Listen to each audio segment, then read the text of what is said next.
Hello and welcome to the SupraScoop tutorial for user management. The users page will allow you to manage who has access to your SupraScoop account, as well as assign all of them roles to manage and limit the actions they can perform on your account. And without further ado, let's get right into the tutorial. The user management section of SupraScoop can only be accessed by someone that has account manager privileges or higher.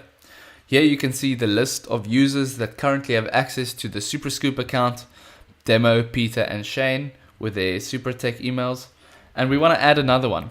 We click on the create button, type in the person's email, and then give him a password, his initial password that he can go change later.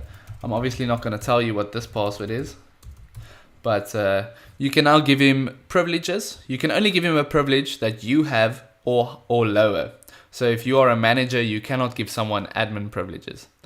We're going to give this person an admin privilege for this example, confirm his creation, and now he will also be able to have access to SupraScoop.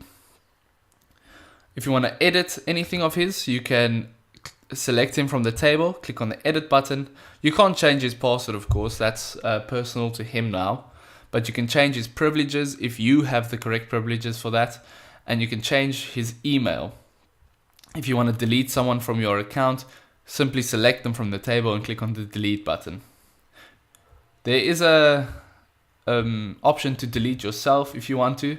I don't know why you want to do that, but you can if you want to. There is a massive warning though, so just be careful. And if you go into one of the users, you can simply see when they were created, their role, and there will be additional info here later in the future, but currently this is all that we have and all that is really required for a user. And that's pretty much it for the users tutorial. Thanks very much for watching. Have a nice day, and I'll see you next time.